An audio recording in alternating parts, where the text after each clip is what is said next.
Shalom semuanya jemaat GBI Sumbersari.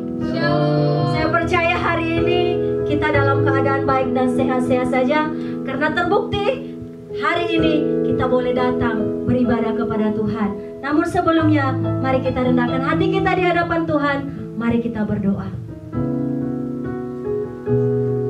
Segala pujian, hormat dan syukur hanya bagi-Mu Tuhan, Allah kami yang hidup, yang tidak pernah meninggalkan setiap kami. Kalau saat ini Tuhan kami ada sebagaimana kami ada, itu semua hanyalah karena kasih Tuhan. Masih Tuhan boleh bernafas, kami Tuhan masih boleh melihat keluarga kami, pekerjaan kami, usaha kami, pelayanan kami. Itu semua hanyalah karena kasih Tuhan. Dan saat ini Tuhan, kami juga teristimewa bersyukur, kami boleh datang beribadah kepada Tuhan. Walaupun kami di rumah kami masing-masing, tetapi kami percaya bahwa Tuhan hadir di tengah-tengah kami. Tuhan hadir di tengah kami, Tuhan hadir di rumah kami, Tuhan hadir di hati kami. Terpujilah Engkau Tuhan. Dari sekarang sampai selama-lamanya kami siap untuk memuji, memuliakan Tuhan. Ampuni kami, sucikan, kuduskan kami, layakkan kami pada hari ini. Di dalam nama Tuhan Yesus kami berdoa. Haleluya. Amin.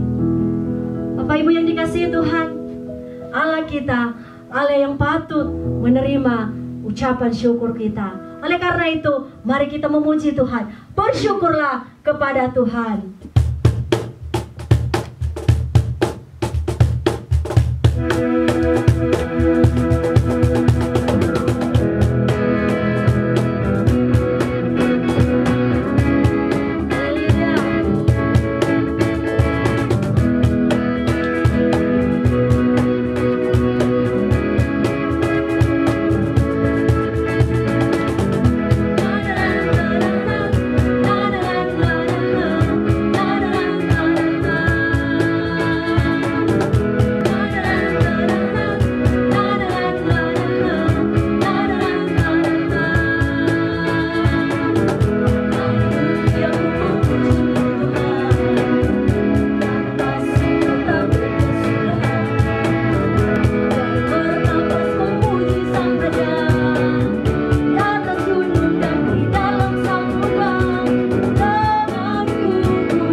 Shalom, mengucap syukur kepada Tuhan kalau pada hari ini kami kembali mengadakan kolaborasi 3 gereja, yaitu GBI Agape Bandung, GBI Glow Cabang Bandung, dan juga GBI Sumbersari. Mengucap syukur kepada Tuhan kalau kita boleh bersama-sama memuji Tuhan. Biarlah kita senantiasa bersyukur kepada Tuhan, menyembah Allah kita, dan kita percaya bahwa jiwa kita selalu merindukan Allah kita. Dia adalah Allah yang hidup, Allah yang selalu kita puji dan kita sembah. Mari sama-sama kita mengucap syukur kepada Tuhan dengan pujian ini.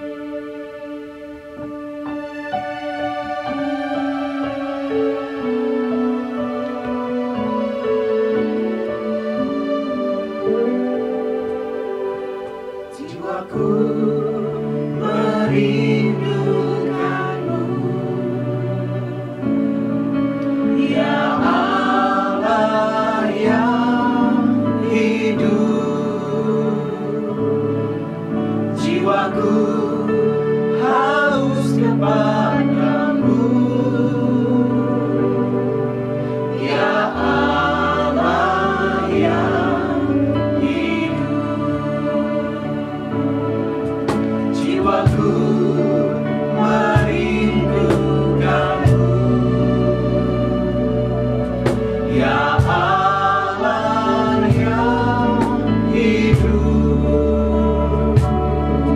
Jiwaku haus kepadamu, ya Allah yang hidup. Ku bersyukur kepadamu, sumber pengharapanku, penolongku, ya Allahku, tiada yang sepertimu.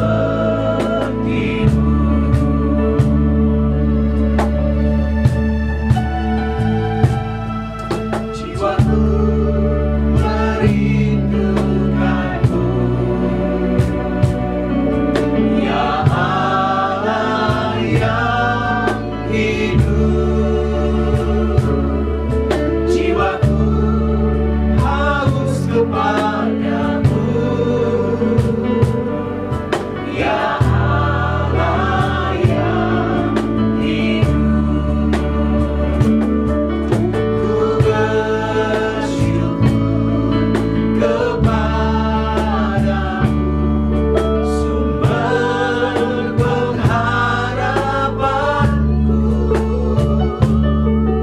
penolongku, ya Allahku, tiada yang sepertimu. Ku bersyukur kepadamu, sumber pengharapanku, penolongku, ya Allahku, tiada yang sepertimu. Tiada yang sepertimu, tiada yang sepertimu.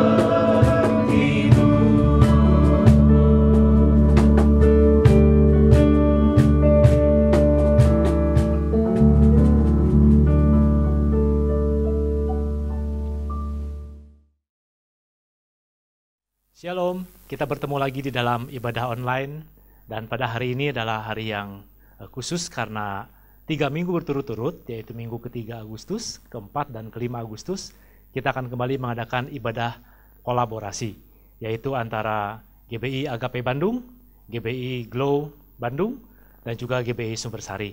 Kita percaya ada kuasa Tuhan yang menyertai kita. Setiap orang yang mendengarkan pada saat ini, ada kuasa Tuhan yang bekerja di tengah-tengah kita, dan biarlah kita semua boleh menerima berkat yang datang daripada Allah saja. Mari sama-sama kita berdoa mengucap syukur kepada Tuhan. Bapa, di dalam nama Tuhan Yesus kami mengucap syukur kalau kami boleh kembali mengadakan ibadah kolaborasi secara online pada dimulai pada minggu yang ketiga Agustus ini dan juga nanti minggu keempat dan minggu yang kelima. Kami percaya Tuhan yang menjamah kami semua saat ini, ada kuasa Tuhan yang bekerja di tengah-tengah kami, khususnya bagi setiap jemaat di GBI Agape Bandung dan juga jemaat di GBI Glow Bandung dan juga di GBI Sumbersari. Kami percaya kuasa Tuhan yang bekerja di tengah-tengah kami, sehingga setiap orang yang mendengarkan firman Tuhan pada hari ini, mereka akan mendapatkan berkat yang ajaib dari Allah saja. Kuasa Tuhan yang bekerja dalam kehidupan kami, menjamah, memberi kepada kami kekuatan yang baru. Kami mengerti bahwa Allah adalah Allah yang ajaib dan luar biasa di dalam kehidupan kami. Oleh karena itu, beri kepada kami kekuatan untuk kami boleh percaya dan yakin bahwa firman Tuhan akan mengubahkan kehidupan kami semua. Dan Bapa, beri kepada kami damai sejahtera Tuhan, supaya kami semua boleh tenang mendengarkan atau melihat, menyaksikan ibadah online ini, dan kuasa Tuhan yang bekerja di tengah-tengah kami. Jamaah hamba-Mu, apa yang disampaikan semuanya hanya berasal dari Tuhan saja, dan semuanya pasti akan menjadi berkat di dalam kehidupan kami. Terima kasih Bapa, kami sungguh mengucap syukur, hanya dalam nama Tuhan Yesus kami sudah berdoa. Amin. Amin. Puji Tuhan Bapak Ibu Saudara sekalian, firman Tuhan akan kita baca dari Efesus 1 ayat 15 sampai dengan ayat yang ke-19. Saya akan bacakan bagi Bapak Ibu Saudara sekalian.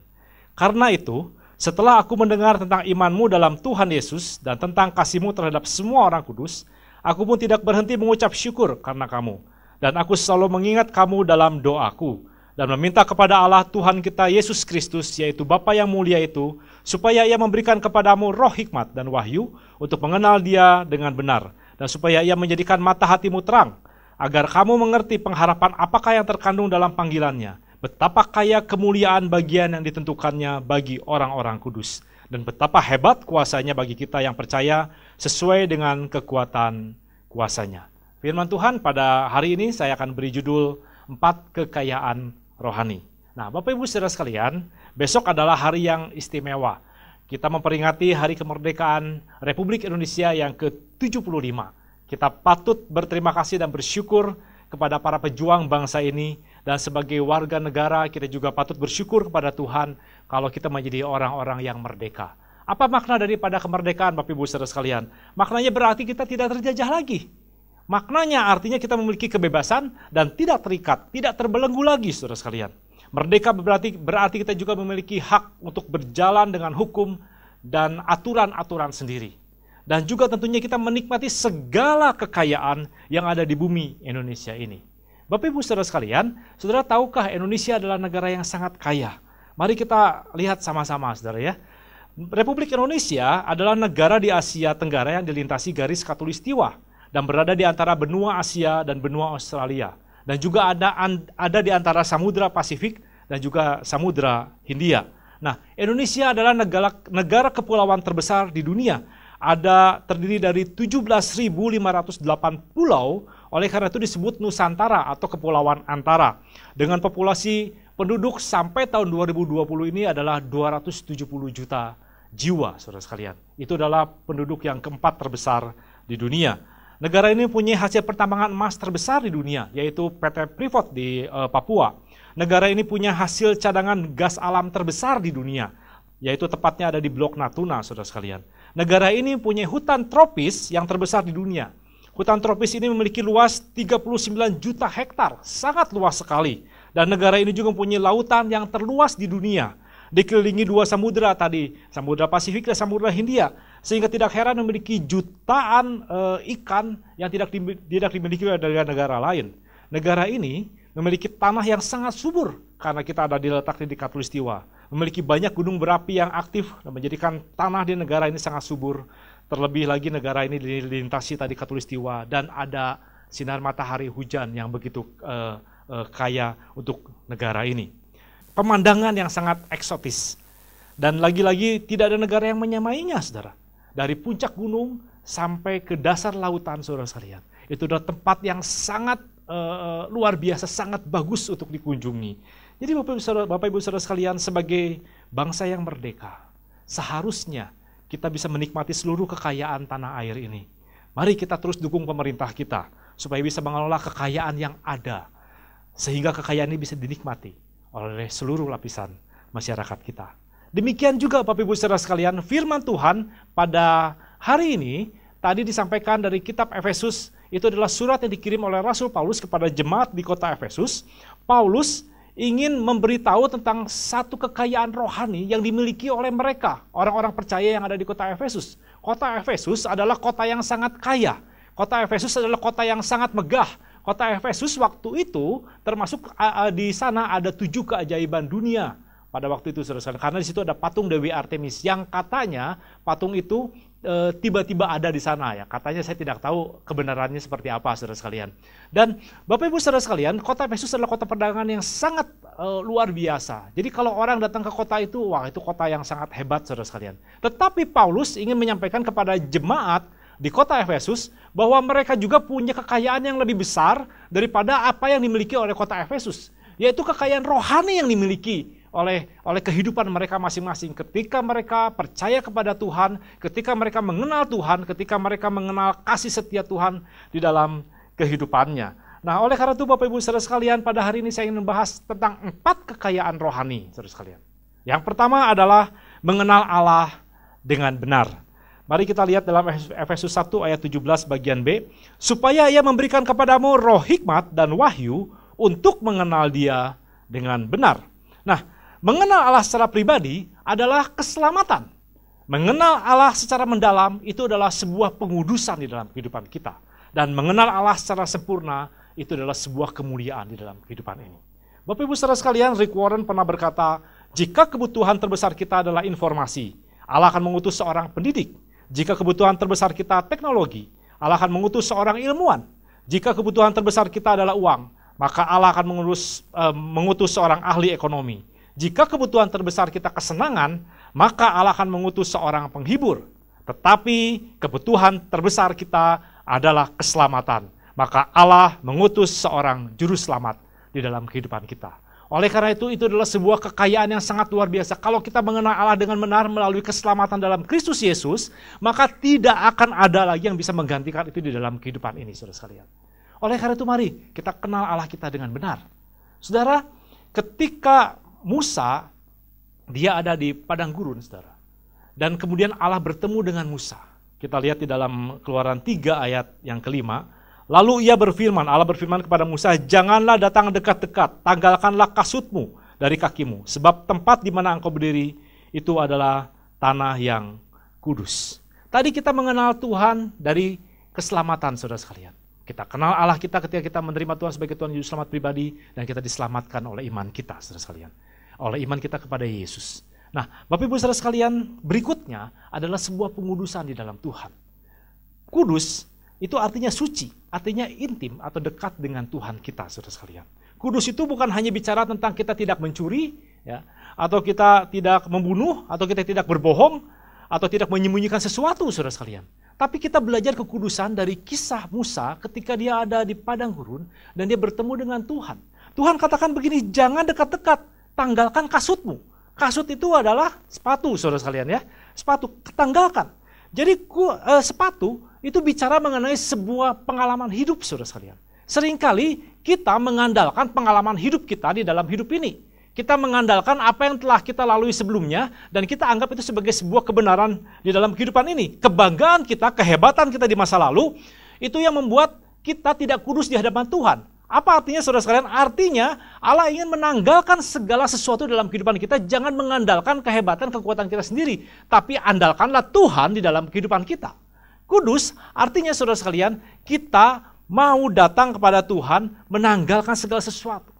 Saudara, saya dulu punya sepatu, saudara sekalian, sepatu olahraga dari tahun 2012 saya beli. Itu saya pakai sangat enak sekali, saudara. Sehingga saya punya hobi hiking, saudara, saya punya hobi naik gunung. Sehingga kemanapun saya pergi, saya pasti pakai sepatu itu, saudara. Itu menjadi sepatu favorit saya pakai kemana-mana, saudara sekalian. Dan kalau pakai sepatu itu saya lebih percaya diri, saudara. Lebih yakin karena memang sepatu itu sangat pas, saudara, saya pakai. Jadi saya pergi kemanapun juga, saudara, olahraga juga seminggu 2-3 kali saya pakai sepatu itu, saudara. Dan sepatu itu sangat enak saya pakai, saudara. Tapi yang namanya sebuah sepatu dipakai terus, lama-lama sepatu itu menjadi aus, saudara sekalian ya. Soalnya menjadi mulai habis, saudara sekalian, kemudian sudah mulai ada lubang di sepatu itu. Dan saya juga pasti tidak akan terus pakai sepatu itu. Sehingga pada tahun 2019 kemarin, akhirnya sepatu itu dengan sangat menyesal, saya harus buang, saudara sekalian. Setelah saya pakai 7 tahun, saudara. Saya sangat merasa kehilangan sepatu itu, saudara ya. Karena saya merasa bahwa sepatu ini adalah sepatu yang sangat membanggakan buat saya. Saya pakai kemanapun, ke gunung manapun saya pergi, kira-kira begitu ya. Wah, saya senang sekali. Tapi apa yang terjadi, saudara sekalian, tetap saja lama-lama sepatu itu menjadi aus. Nah, saudara sekalian, kita mungkin menyadari bahwa kita tidak boleh membunuh, kita tidak boleh mencuri, kita tidak boleh berbohong, dan itulah pemikiran kita tentang sebuah kekudusan di dalam Tuhan, saudara sekalian. Tapi seringkali kita nggak menyadari, saudara, bahwa apa yang kita miliki, ya, apa yang kita andalkan dalam kehidupan kita, mungkin itu kita mengandalkan diri kita sendiri. Kita menjadi sombong, saudara sekalian. Pengalaman itu akhirnya yang membuat kita berhasil pada saat itu, saudara sekalian. Dan kita tidak pernah mengandalkan Tuhan di dalam kehidupan ini. Tetapi Musa, ketika dia bertemu dengan Tuhan jelas-jelas katakan, tanggakanlah kasutmu. Artinya apa, saudara sekalian? Kita mungkin punya kebanggaan tertentu. Kita mungkin punya kehebatan tertentu. Tapi di dalam Tuhan, kalau kita kenal Allah kita dengan benar, maka kita percaya bahwa akan ada pengudusan dari Tuhan di dalam kehidupan kita. Sehingga kita bisa semakin dekat dengan Tuhan. Jangan andalkan hidupmu dalam kehidupan ini, tapi andalkanlah Tuhan di dalam kehidupan ini. Mari samakan cara pandang kita atau sudut pandang kita dengan cara pandang Allah. Sehingga kehidupan kita, saudara sekalian, kita tidak akan mengandalkan kehidupan kita sendiri. Kita tetap selalu mengandalkan Tuhan dalam hidup ini. Dalam 2 Korintus 5 ayat 17 berbunyi demikian. Jadi siapa yang ada di dalam Kristus, ia adalah ciptaan baru. Yang lama sudah berlalu, sesungguhnya yang baru sudah datang. Bapak Ibu saudara sekalian, kita adalah ciptaan baru. Biarlah Allah yang selalu menjamah kehidupan kita, sehingga pengudusan terus ada dalam kehidupan kita. Yohanes 15 ayat yang kelima berbunyi demikian. Akulah pokok anggur, dan kamulah ranting-rantingnya. Barang siapa tinggal di dalam aku, dan aku di dalam dia, ia berbuah banyak. Sebab di luar aku, kamu tidak dapat berbuat apa-apa. Jadi saudara sekalian, mari melalui 2 firman Tuhan ini, saudara sekalian, kita belajar jangan mengandalkan diri kita sendiri, tapi kita terus terhisap. Kita terus terhubung dengan Tuhan kita. Kita terus mengandalkan Tuhan di dalam kehidupan ini. Saya pernah sampaikan kepada Bapak Ibu saudara sekalian bahwa setiap orang pasti tidak mau kan disebut ateis, saudara sekalian. Tapi saudara tahukah ateis itu ada 2 macam, saudara. Yaitu pertama adalah ateis teoritis, yaitu menyangkal adanya Allah berdasarkan argumentasi rasional. Jadi dia bagaimana caranya berpikir bahwa Allah itu tidak ada dengan teori-teori dan hipotesa-hipotesa dan sebagainya, saudara, dan menyatakan tidak ada Allah. Itu namanya ateis teoritis. Tetapi saudara sekalian tahukah ada yang namanya ateis praktis, yaitu menyangkal adanya Allah dalam praktek perbuatan hidupnya. Dia sesungguhnya tahu bahwa Allah ada, tapi hidup seolah-olah Allah tidak ada. Itu adalah ateis praktis, saudara sekalian. Saudara yang mana, saudara? Saya harap tidak dua-duanya, saudara ya. Tapi kita adalah menjadi orang yang selalu mengandalkan Tuhan di dalam kehidupan ini. Sadari bahwa kita adalah mirip Kristus. Dan kita tidak mengandalkan kehidupan kita sendiri. Bapak Ibu saudara sekalian, keselamatan dan pengudusan membawa kita kepada kemuliaan. Yaitu kita semakin akrab dengan Tuhan, semakin dekat dengan Tuhan. Kalau kita mengenal Allah kita dengan benar, maka kita akan melihat, kita akan menyaksikan, kita akan mengalami segala kekayaan rohani itu di dalam kehidupan kita. Yang kedua, Bapak Ibu saudara sekalian, yaitu mengenal panggilan Allah. Nah, kita lihat dalam ayat yang ke-18a, dan supaya ia menjadikan mata hatimu terang, agar kamu mengerti pengharapan apakah yang terkandung dalam panggilannya. Panggilan yang kita miliki dalam Kristus meyakinkan kita mengenal masa depan yang penuh dengan pengharapan. Bapak Ibu saudara sekalian, melayani bukanlah masalah mau atau tidak mau. Melayani bukanlah masalah suka atau tidak suka, menyenangkan atau tidak menyenangkan. Jadi kalau tidak menyenangkan, kalau tidak suka, tidak melayani. Melayani itu adalah panggilan ilahi. Melayani itu adalah sebuah panggilan yang mulia dari Tuhan kita, saudara sekalian. Oleh karena itu saya berharap setiap jemaat Tuhan, ayo mari kita bisa melayani Tuhan. Karena saudara sekalian, ketika mata hati kita terang, kita percaya bahwa ada satu pengharapan dalam panggilan Kristus di dalam kehidupan kita. Seperti itulah Paulus sampaikan kepada jemaat di kota Efesus, supaya mereka mengerti panggilan Allah di dalam kehidupannya. Bapak Ibu saudara sekalian, kita dipersiapkan Allah untuk menjadi murid, untuk menjadi berkat bagi banyak orang. Seringkali kita mengabaikan ini. Seringkali kita memulai dengan iman kita, tapi kita mengakhirinya di dalam daging. Seringkali kita memulai dengan kasih Tuhan, dengan kuasa Tuhan, tapi kita menjalaninya dengan kehidupan kita sendiri, saudara sekalian. Kita mengandalkan hidup kita sendiri. Sepertinya kita menolak berkat Tuhan, saudara sekalian. Kalau kita menolak panggilan Tuhan, kita menolak berkat Tuhan. Jangan pernah menolak panggilan Allah dalam kehidupan ini, saudara. Tapi biarlah izinkan Tuhan untuk terus ada dalam kehidupan kita. Ada panggilan yang ajaib dan luar biasa yang diberikan di dalam kehidupan kita. Seberat apapun, sesusah apapun, jangan tolak panggilan Tuhan. Tapi bersyukur kepada Tuhan, karena Dia masih memberi kesempatan kepada kita untuk melayani Tuhan. Jadi Bapak Ibu saudara sekalian, ayo jangan biarkan kita menolak panggilan Tuhan. Sesulit apapun juga, seberat apapun juga, ayo kita terus melayani Tuhan dengan sepenuh hati kita, segenap hati kita. Kita mau berikan terbaik hanya bagi Allah saja. 1 Korintus 15 ayat yang ke-58 berbunyi demikian. Karena itu saudara-saudaraku yang kekasih, berdirilah teguh, jangan goyah, dan giatlah selalu dalam pekerjaan Tuhan. Sebab kamu tahu bahwa dalam persekutuan dalam Tuhan jerih payahmu tidak sia-sia. Saudara, tidak ada yang sia-sia ketika kita melayani Tuhan. Tidak ada yang sia-sia ketika kita bersekutu dengan Tuhan. Semuanya itu diperhitungkan Allah sebagai sebuah kebenaran. Oleh karena itu mari kita menjadi orang-orang yang dipakai Tuhan untuk menjadi alat yang berguna di tangan Tuhan.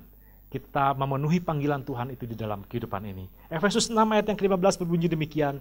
Kakimu berkasutkan kerelaan untuk memberitakan Injil damai sejahtera. Mari kita rela keluar dari zona nyaman kita. Kita menjadi berkat bagi banyak orang. Menjadi alat Tuhan yang berguna. Menjadi orang-orang yang mengabarkan Injil. Mendewasakan banyak orang. Menjadi orang-orang yang membawa damai, membawa sukacita. Dan kalau kita diberkati, artinya kita memberkati orang lain, saudara sekalian. Ayo kita terima panggilan Tuhan itu. Mari kita rela menjadi orang-orang yang mau dipakai Tuhan dengan luar biasa. Kita adalah suratan Injil yang terbuka. Kita adalah orang-orang yang harusnya dipakai Tuhan dengan luar biasa. Kita adalah orang-orang yang seharusnya menerima panggilan Allah yang mulia itu dan melakukannya di dalam kehidupan ini. Saudara, 2 tahun yang lalu saya datang ke kota Solo, saudara sekalian, dan di sana kami punya maksud untuk membuka sebuah cabang kantor. Kami punya kantor di Bandung dan kami ingin buka kantor di Solo. Dan jadi ketika kami sampai di Solo, kemudian kami akhirnya mendapatkan sebuah rumah untuk kami pakai untuk menjadi sebuah kantor. Saya sangat senang karena mulai hari itu artinya kami punya cabang kantor di Solo, saudara. Nah, ketika akhirnya saya di Solo itu kami keluar dari hotel, tanpa diduga, tanpa sengaja, saudara sekalian, saya bertemu dengan seorang hamba Tuhan dari Cikampek, saudara. Jadi kami ngobrol-ngobrol, saya tanya, Bapak ada apa ke Solo? Dia katakan, kami akan buka ibadah, katanya. Oh, buka ibadah di mana? Di hotel ini, katanya. Oh, begitu ya. Saya bilang, kan Bapak sudah banyak cabang. Iya, cabang di Solo ini nanti adalah cabang yang ke-10, katanya. Dia bilang begitu ya. Wah, saya pikir ini luar biasa. Ada seorang hamba Tuhan yang terus berpikir bagaimana caranya mengembangkan sebuah pelayanan, panggilan Tuhan itu terus dia pikirkan bagaimana supaya bisa menjangkau banyak-banyak jiwa, saudara sekalian. Sehingga sampai hari di mana saya bertemu dengan dia sampai akan membuka cabang yang ke-10, saudara sekalian. Saya jadi malu, saudara. Kenapa? Karena saya akan membuka kantor, bukan gereja, saudara, tapi kantor untuk pekerjaan saya, saudara.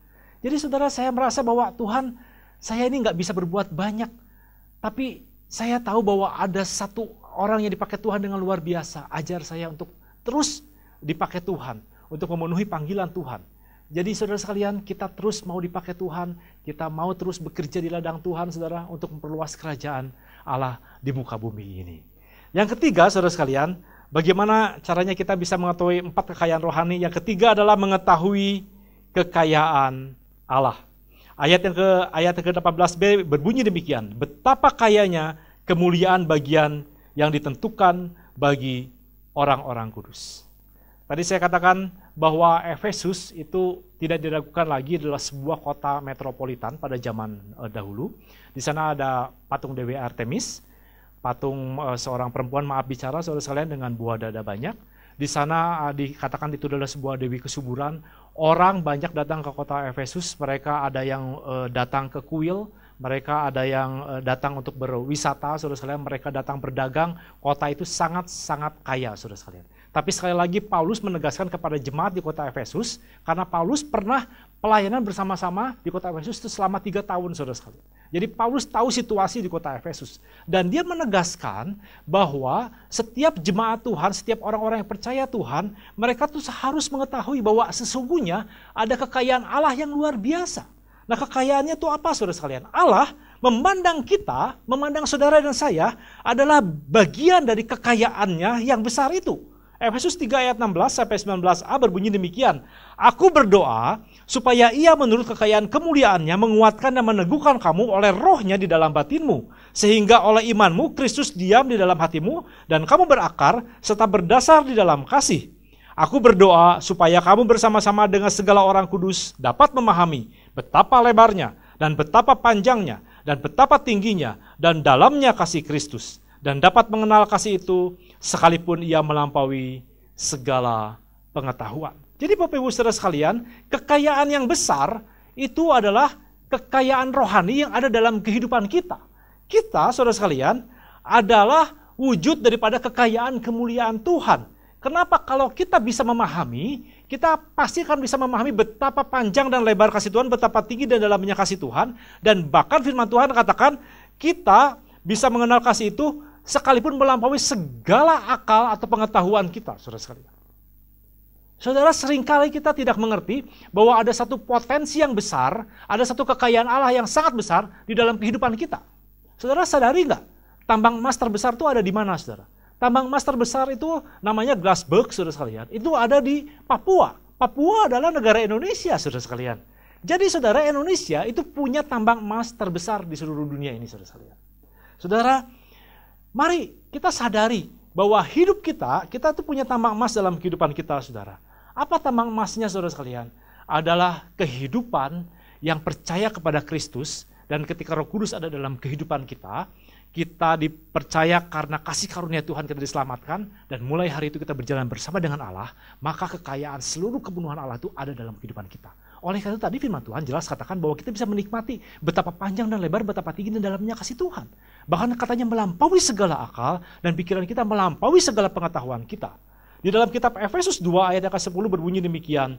Karena kita ini buatan Allah, diciptakan dalam Kristus Yesus untuk melakukan pekerjaan baik yang dipersiapkan Allah sebelumnya. Ia mau supaya kita hidup di dalamnya. Bapak Ibu Saudara sekalian, kata buatan Allah dalam Efesus 2 ayat 10 ini bahasa Yunani adalah poiaima, Saudara sekalian. Ya, itu menjadi akar kata dari bahasa Inggris poem. Poem itu puisi, Saudara sekalian. Jadi Saudara, sesungguhnya kita ini adalah buatan Allah, kita ini menjadi orang-orang yang percaya kepada Kristus karena pengorbanan Yesus di atas kayu salib. Kita ini bukan orang-orang yang biasa.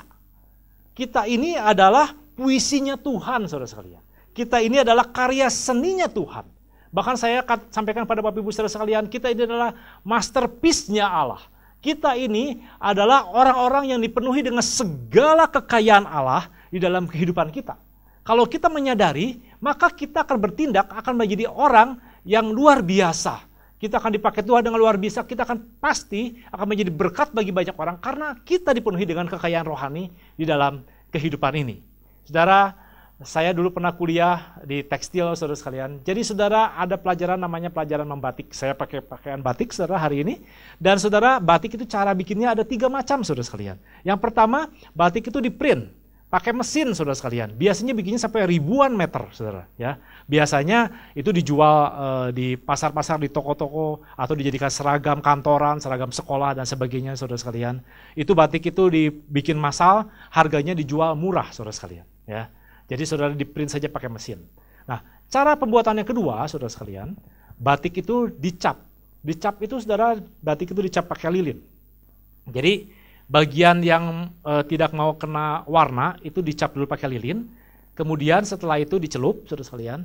Ya. Setelah itu, setelah celup dikeringkan, nah lilin yang nempel di kain itu nanti dikeluarkan lagi, dikerok, saudara sekalian. Dan setelah itu ada bagian yang putih, saudara, karena tertutup lilin, nanti lilinnya tutup lagi bagian yang lain, ya bagian itu dicelup lagi. Ya, dicelup lagi. Nah, itu memang pengerjaannya agak sedikit rumit, tetapi itu masih dicap. Jadi kainnya ditaruh di meja panjang, kemudian dicap. Dicap, nanti orangnya berjalan gitu, secara manual begitu ya. Dicap. Setelah itu baru dikerjakan lagi, saudara. Cukup lama, cukup panjang, saudara sekalian. tetapi bisa dibikin dalam jumlah yang cukup banyak, beberapa ratus meter kira-kira begitu ya. Nah saudara sekalian, batik jenis yang ketiga itu namanya batik tulis, saudara. Batik tulis itu saudara, kain itu betul-betul ditulis oleh canting. Canting itu di sebuah alat kecil dimasukkan lilin di situ, kemudian ada orang nanti yang melukisnya dengan lilin itu. Nah, Bapak Ibu saudara sekalian, itu adalah batik tulis. Batik tulis itu biasanya 1 meter, 2 meter itu selesai dalam waktu 2-3 minggu, saudara. Jadi lama sekali dibandingkan tadi dengan batik printing atau batik cap. Batik tulis itu karena dia tulis seperti tulis tangan, seperti dia sedang menggambar, saudara. Itu dibikin sangat lama. Nah, menurut Bapak Ibu saudara sekalian, mana yang masterpiece, saudara? Pasti batik tulis, bukan? Karena dia tulis, dia gambar sendiri. Kita adalah buatan Allah. Kita ini adalah poi aimah, saudara sekalian. Kita ini adalah bukan orang-orang yang biasa. Kita ini adalah masterpiece-nya Tuhan. Kita ini adalah orang-orang yang dipenuhi dengan segala kekayaan rohani dalam kehidupan ini. Oleh karena itu sadari itu dalam kehidupan ini, saudara sekalian. Supaya hidup kita boleh mengerti bahwa kekayaan Allah itu adalah diri kita sendiri. Yang keempat, saudara sekalian, yang terakhir adalah mengenal kuasa Allah. Dalam Efesus 1 tadi ayat 19 berbunyi demikian, dan betapa hebat kuasanya bagi kita yang percaya, sesuai dengan kekuatan kuasanya. Dan juga di dalam Efesus 3 ayat 19b sampai 20 berbunyi demikian, aku berdoa supaya kamu dipenuhi di dalam seluruh kepenuhan Allah. Bagi dialah yang dapat melakukan jauh lebih banyak daripada apa yang kita doakan atau pikirkan, seperti yang ternyata dari kuasa yang bekerja di dalam kita. Bapak Ibu saudara sekalian, dikatakan di sini betapa hebat kuasanya bagi kita yang percaya. Jadi kalau kita kenal kuasa Allah itu, maka kuasa itu ada dalam kehidupan kita. Kalau kita menyadari ada kuasa Allah yang hebat, maka kehebatan itu pasti akan kita alami dalam kehidupan ini, saudara sekalian. Dan dikatakan juga tadi di dalam Efesus 3 ayat 19 bahwa kita ini dipenuhi, katanya. Dipenuhi segala kepenuhan Allah. Wow, ini adalah satu kalimat yang sangat luar biasa. Dan kemudian saudara dikatakan bahwa kita dapat melakukan jauh lebih banyak daripada apa yang kita doakan dan pikirkan. Jadi saudara, kalau kita mengenal kuasa Allah, maka akan ada perkara-perkara yang besar dalam kehidupan ini. Ada kuasa Allah yang tak terhingga yang ada dalam kehidupan kita, sehingga ada kuasa yang besar itu, sehingga hidup kita menjadi satu hidup yang luar biasa di dalam Tuhan. Kita menjadi orang-orang yang dipakai Tuhan dengan luar biasa. Di dalam Alkitab, Bapak Ibu saudara sekalian, dipenuhi oleh orang-orang yang mengalami kuasa Allah. Kita lihat bagaimana Musa membawa orang-orang Israel keluar dari tanah Mesir dan berjalan di atas laut yang kering. Itu adalah satu hal yang sangat luar biasa. Dan kemudian saudara sekalian, ketika Daud melawan Goliat, Daud berkata kepada Goliat, engkau datang dengan pedang, dengan lembing, dengan tombak. Tetapi aku datang di dalam nama Tuhan semesta alam. Dan kemudian saudara sekalian, Daud mengalahkan Goliat dengan sangat luar biasa. Saudara, di Alkitab juga ada satu kisah tentang seorang raja bernama Yosafat.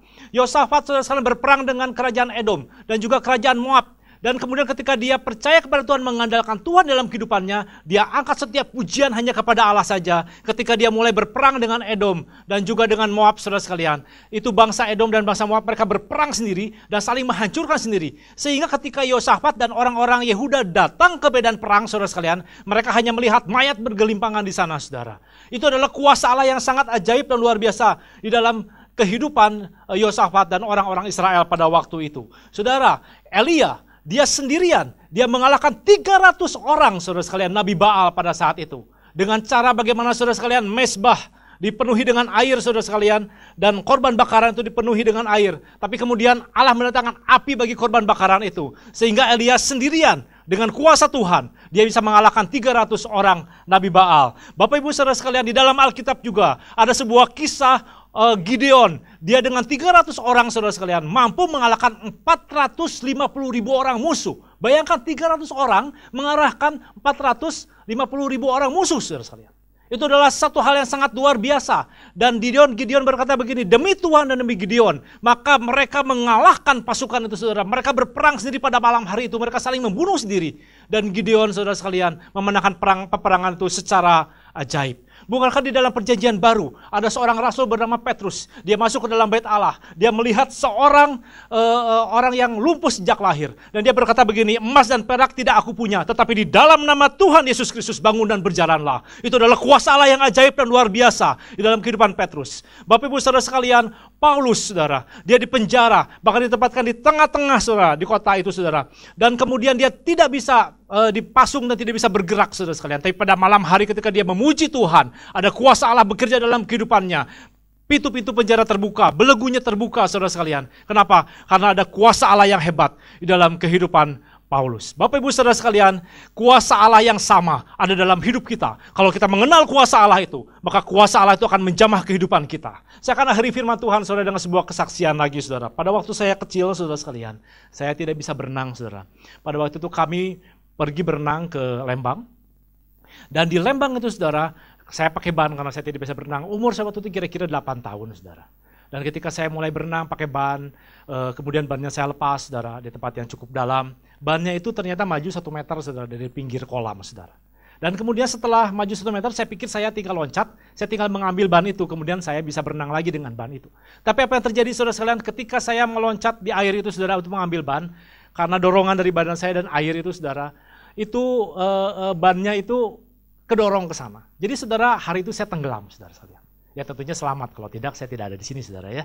Saudara saya tenggelam dan saya minta tolong, akhirnya ditolong oleh ayah saya saudara sekalian. Dan mulai hari itu saya tidak berani lagi berenang saudara sekalian. Saya takut sama kolam renang. Saya tidak pernah berani lagi menginjakan kaki saya di kolam renang saudara sekalian. Mulai hari itu saya musuhan sama kolam renang saudara. Jadi saudara kalau ada olahraga, yaitu olahraganya berenang, saya lebih baik mendapat nilai jelek daripada saya harus berenang. Kenapa? Karena trauma itu saudara ada dalam hidup saya saudara sekalian. Saudara, mama saya bilang begini, bahwa papa saya itu, dia itu orang yang jago berenang gitu. Tapi saudara sekalian, mama saya bilang begini, dia kalau di laut tuh bisa berenang dari pantai ke pulau begitu ya. Saya pikir waktu itu masih kecil, saya nggak tahu berenang di laut itu seperti apa, karena di kota Bandung kan nggak ada laut saudara sekalian. Jadi saudara, saya takut, saya tidak berani berenang saudara. Sampai pada satu hari, ketika umur saya 10 tahun saudara sekalian, saya diajak pergi ke Lampung, karena waktu itu ketika masih muda ayah saya pernah perantau ke Lampung, dan bertemu dengan mama saya di sana saudara sekalian. Jadi saudara, kami pergi ke Lampung, main ke Lampung, kemudian kita main ke pantai namanya Pasir Putih. Dan kemudian kami di sana naiklah perahu, saudara ya, naik kapal motor begitu untuk pergi ke sebuah pulau. Nah, saudara sekalian, ketika kami di jalan, kira-kira pulaunya sudah terlihat, sudah dekat.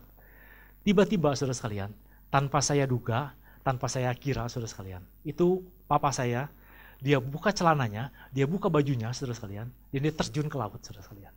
Dia terjun ke laut. Hari itu, saudara, saya melihat dengan mata kepala saya sendiri bahwa betul, papa saya, ayah saya jago berenang saudara. Karena dia berenang dari perahu itu sampai ke pulau saudara. Jadi perahunya duluan nyampe, dia berenang belakangan begitu ya sampai ke pulau itu saudara. Wah, saya surprise saudara sekalian. Saya kaget, saya kagum bahwa saya ternyata memang punya ayah yang jago berenang saudara sekalian. Lalu apa yang terjadi saudara sekalian? Ketika pulang lagi ke Bandung saudara, saya bilang begini pada papa saya, tolong ajari saya berenang. Jadi saudara, hari itu saya belajar berenang di permandian Cihamplas. Sayang sekali permandian itu sekarang sudah hilang saudara ya. Nah saudara, kami berenang di sana dan hanya 1 kali belajar berenang saudara sekalian. Saya sudah bisa berenang ke tempat yang dalam saudara. Saudara kenapa? Karena saya tahu kalau ayah saya jago berenang, masa anaknya nggak jago? Kalau ayah saya bisa berenang seperti itu, masa saya nggak bisa? Saya kan anaknya saudara sekalian. Nah Bapak Ibu saudara sekalian, tahukah saudara bahwa di dalam kehidupan ini kita punya Allah yang ajaib dan luar biasa. Kuasa Allah adalah kuasa yang tak terbatas dalam kehidupan ini saudara sekalian. Dan kita adalah anak-anak Allah. Kita adalah orang-orang yang percaya kepada Tuhan. Kita ini menjadi orang-orang yang akan dipakai Tuhan dengan luar biasa. Kalau Allah kita sanggup memberikan kepada kita kekuatan kuasanya dalam kehidupan ini, maka kita pasti akan menjadi orang-orang yang dipakai Tuhan dengan luar biasa. Kita punya Allah yang hebat. Kita punya Allah yang dahsyat.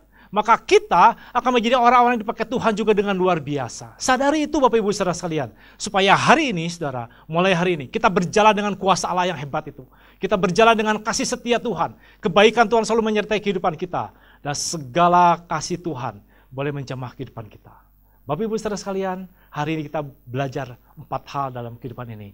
yang Rasul Paulus ajarkan kepada jemaat di kota Efesus. Demikian juga kita belajar 4 kekayaan rohani, yaitu yang pertama, kita mengenal Allah dengan benar. Yang kedua, kita mengenal panggilan Allah. Yang ketiga, kita mengetahui kekayaan Allah. Dan yang keempat, kita mengenal kuasa Allah. Biarlah segala kekayaan rohani ini boleh menjamah kehidupan kita, menjadikan kita orang-orang yang dipakai Tuhan dengan luar biasa. Mari kita berdoa mengucap syukur kepada Tuhan. Bapa, di dalam nama Yesus, kami sungguh bersyukur kami boleh mengerti kebenaran firman Tuhan pada hari ini. Sama seperti Rasul Paulus yang membuat surat kepada jemaat di kota Efesus, yaitu bahwa ada satu kekayaan rohani yang sangat luar biasa bagi setiap jemaat yang dilayaninya. Kami berdoa dalam nama Yesus Tuhan, setiap jemaat kami semua juga boleh mengerti bahwa ada kekayaan rohani yang ajaib dan luar biasa di dalam kehidupan kami, supaya kami boleh mengenal Allah kami dengan benar, supaya kami juga mengerti panggilan Allah. Kami boleh mengetahui kekayaan Allah dalam hidup ini, dan kami boleh mengetahui kuasa Allah yang ajaib dan luar biasa di dalam kehidupan ini. Bapak, terima kasih, biarlah firman Tuhan boleh termeterai dalam kehidupan kami, dan membuat hidup kami boleh menjadi satu hidup yang indah di dalam Tuhan. Kehidupan kami boleh mengalami kuasa Allah yang tak terbatas itu. Kuasa Tuhan menjamah hidup kami, dan menjadi kekuatan senantiasa di dalam sepanjang hidup kami. Terima kasih Bapak, kami mengucap syukur untuk firman Tuhan pada hari ini. Hanya di dalam nama Tuhan Yesus kami sudah berdoa. Yang percaya katakan amin. Puji Tuhan, Tuhan memberkati. Kasih setia Tuhan tetap untuk selama-lamanya bagi setiap kita jemaat GBI Sumbersari. Saat ini mari kita datang kepada Tuhan dengan satu pujian yang mengatakan, betapa dahsyat Engkau Tuhan, pencipta segala yang ada. Haleluya. Terima kasih.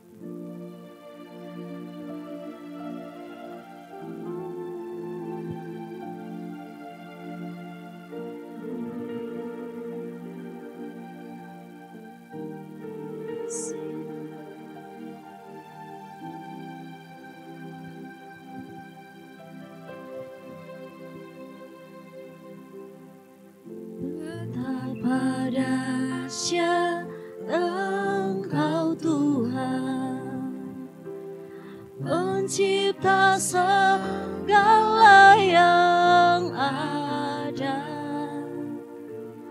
dulu sekarang sampai selamanya.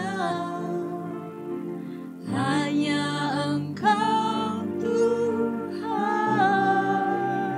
tak terselami Tuhan, tak terselami pikiranmu, tak terukur, tak terukur panjang setiamu. Dulu sekarang sampai selamanya. Hanya Engkau Tuhan, hanya Engkau Tuhan. Katakan ku sembah Engkau Yesus. Hanya Engkau Allah di hidupku, Allah di hidupku. Tiada yang lain Tuhan, tiada yang lain, hanya Kau, hanya Engkau Tuhan selamanya. Kau tetap Allah walau dunia semua bergoncang. Tak tergoyahkan Tuhan, tak tergoyahkan. Kau tetap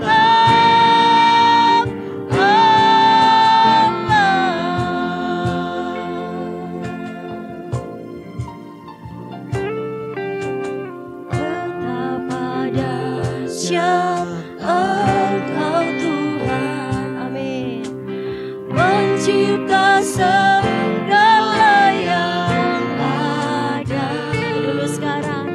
dulu sekarang sampai selamanya. Hanya Engkau Tuhan, hanya Engkau Tuhan. Katakan tak terselami, tak terselami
Mari Bapak Ibu Saudara sekalian kita mengakhiri ibadah kita di dalam doa dan terimalah berkat yang datang daripada Allah saja.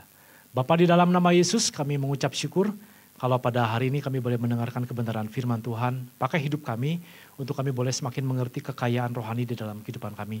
Ajar kami untuk mengerti, mengenal Allah kami dengan benar, kami mengerti panggilan Tuhan dalam hidup kami juga boleh mengetahui kekayaan Allah yang ajaib itu dan kuasa Allah yang tak terbatas di dalam kehidupan kami. Beri kepada kami terus Tuhan damai sejahtera Tuhan menyertai kami. Setiap jemaat di GBI Subersari ini kami boleh mengalami kuasa Allah yang ajaib. Kami boleh mengalami kasih setia Tuhan. Kami boleh mengalami segala kemurahan Tuhan dalam kehidupan kami. Setiap keluarga demi keluarga yang ada saat ini kami berdoa supaya kami semua boleh mengalami kuasa Tuhan. Kami dijamah oleh Allah saja. Kebaikan Tuhan menyertai kami. Kuasa Tuhan boleh menjamah hidup kami. Pertolongan Tuhan tidak henti-hentinya senantiasa ada dalam kehidupan kami. Oleh karena itu kami berdoa bagi saudara-saudara kami yang sedang berbeban berat saat ini. Dimanapun mereka berada. Kami percaya ada kemenangan yang berasal dari Tuhan. Ada kuasa Tuhan yang boleh menjamah setiap saudara-saudara kami yang berbeban berat saat ini. Dan kami semua akan tampil sebagai pemenang-pemenang di dalam Tuhan. Berdoa bagi saudara-saudara kami yang sakit dimanapun mereka berada. Ada kuasa Tuhan boleh menjamahnya oleh bilur-bilurmu, oleh kuasa Tuhan. Saudara-saudara kami disembuhkan oleh Allah saja. Kami terus berdoa bagi setiap jemaat yang ada Tuhan. Beri kepada kami terus kekuatan. Beri kepada kami kasih setia Tuhan boleh menyertai kami. Ajar kami terus semakin bertumbuh di dalam Tuhan. Menjadi semakin dewasa di dalam Tuhan. Kami boleh mengiring Tuhan dengan baik dan kami menjadi berkat bagi banyak orang. Terima kasih Bapak, kami mengucap syukur. Biarlah kiranya kasih setia Tuhan menyertai kami. Kemanapun kami melangkah, ada pertolongan Tuhan. Apapun yang kami kerjakan, semuanya dalam berkat Tuhan. Ada kuasa Tuhan yang menyertai kami. Apapun yang kami kerjakan, semuanya karena kasih setia Tuhan menyertai kami. Terima kasih Bapak. Bapak Ibu saudara sekalian, mari arahkan hatimu kepada Tuhan. Terima berkat yang datang daripada Allah saja. Biarlah kiranya damai sejahtera daripada Allah Bapa, kasih dan pengorbanan dari Tuhan Yesus Kristus, penyertaan, pertolongan, dan tuntunan daripada Roh Kudus menyertai Bapak Ibu saudara sekalian. Mulai saat ini sampai selama-lamanya. Yang percaya katakan amin. Puji Tuhan, Tuhan Yesus memberkati Bapak Ibu saudara sekalian. Amin.